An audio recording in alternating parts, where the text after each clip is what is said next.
What's going on, guys? My name is Kane and this is Kane Tuts. Today I'm bringing you a brand new tutorial and it's how to get hotbar. This hotbar is pretty nice and I made it really quickly and it really does not take long at all. I'm not sure about the KT down here, but you can change it to whatever you like. I'm going to teach you how to make not this exact one to the smallest detail, but it will be very similar or pretty much the same. So basically this is how we're going to be doing it. As you can see, I've got my background, which is this nice little soft gradient that I showed you how to make in another tutorial. If you don't know what that is, I'll put annotation on the screen probably, or leave a link in the description and you can go check that out. And this is my hotbar. I like to call it hotbar, but you can call it whatever you want. So I'm going to show you how to make one of your own, and this is how we're going to do it. So basically what you want to do is go to a new layer for me, but you will have your background layer, make it into whatever you like. And what you want to do is click the square tool down here, and you don't need to worry about the color at the moment, but just get a decent size that you want it to be. I think that's about right for me, so about there. That may be a bit small, but we can always change that at a later date. See, I've made it a bit too small on the edges, so I'm just going to Control T that and drag that out. Okay, so now we got that. What you want to do is double click the layer, so that's rectangle for me, and you want to come down here and go gradient overlay. I don't know why mine sets to blue and white. I don't. What you want to do is change the black stop, I guess it will be for you, to a really charcoal black, so it'll be like a really dark grey going into a really light black. And then you want to change the white stop into not much difference, but a little, like, so it's pretty much the same. Put your scale all the way up and change it to reflected, like that. So you've got a pretty nice little thing going on, and you've got like the nice like lighter strip going through the middle, so you can see your text a bit better. Sorry. Next thing you want to do is go to inner shadow and just click that. Basically what you want to do is put your opacity all the way up and change the darkness to a bit of a lighter grey, and then put the size up. You can either put it up a lot or a little bit. I'm going to leave mine on about 20, like that. Oh, what's it doing? 20. Yep. And you can play with the distance if you want, but I like to leave it at like 4. I think 4 is a good, it gives off a nice effect. That's pretty much it for this shape. So if we go ahead and make a new layer, once it's done doing that, make a new layer like that, and you might want to drag it down a little because mine's, oh, I need to click on the layer, sorry. That should do. Yeah, see, that looks pretty nice, and it gives off a clear, like, it gives you a clear understanding of where your hotbar ends and where your background starts. Make sure that's the key thing, really. Right, so this is the text now. We're going to start on the text. This one's a bit small. I'm going to transform it a bit later. So I like to put a nice little thing, like a nice little word called, or a couple of words called follow me. Or you could have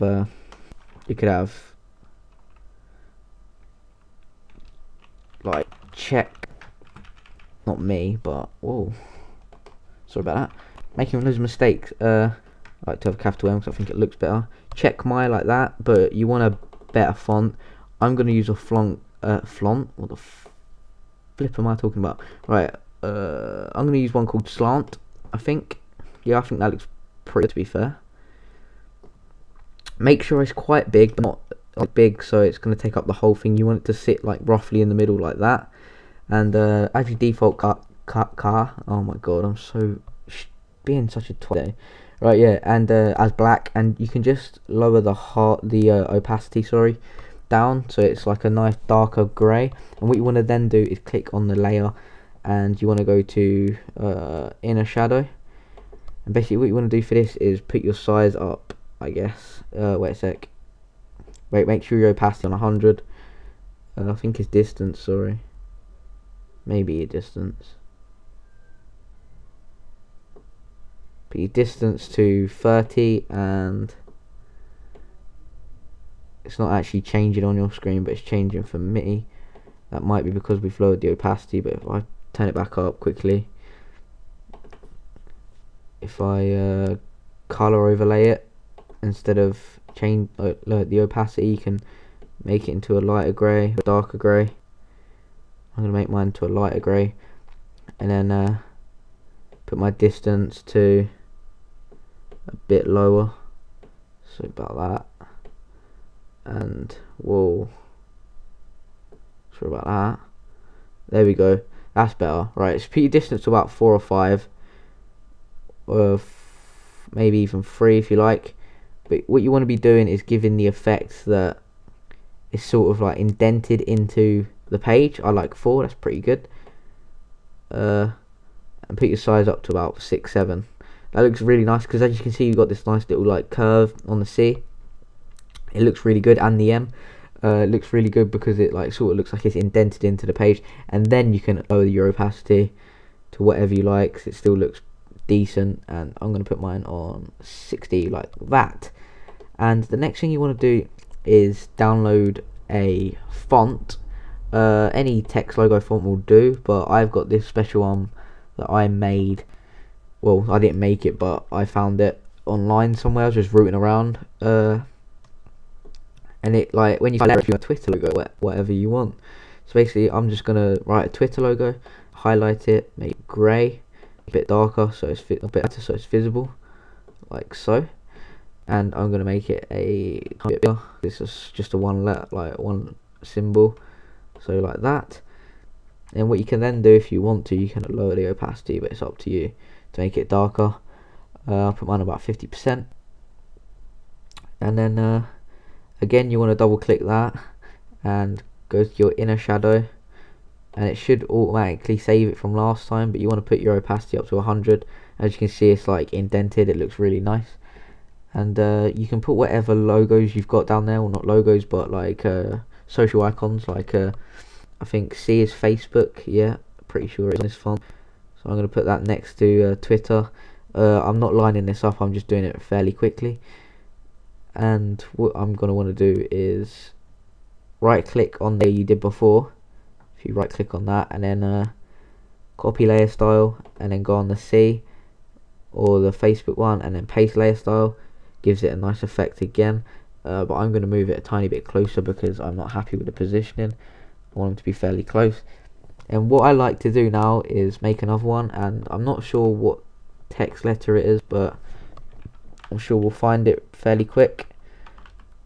Let's just around. There we go. Tumblr. I like Tumblr. I don't have Tumblr at the time, but I like to have it there. I think it looks pretty good. I'm gonna lower the size down a tiny because it's a bit bigger.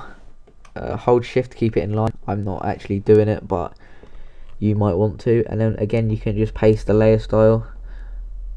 Where is it? Oh yeah, paste layer style, and then like you get the same effect again. You can keep doing that all the way along, and basically what you want to do at the end is put in your logo.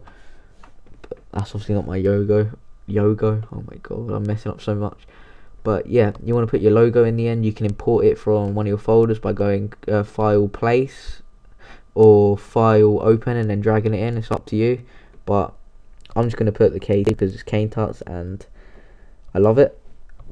And basically that's what your finished product will look like, but you can properly mess about with it and make it look really nice, and mess about with your logo colors and make sure you got a nice logo going on. But once you're done, what you want to then do is go to a folder like that, and then what you do is if you click on your logo, click on the other letters and just keep control clicking on them, and it select them all, so like this, and select the rectangle. And then you've got it in a nice group like that, and then you can just close the group, and then you can rename it. Like I rename mine HOTBAR.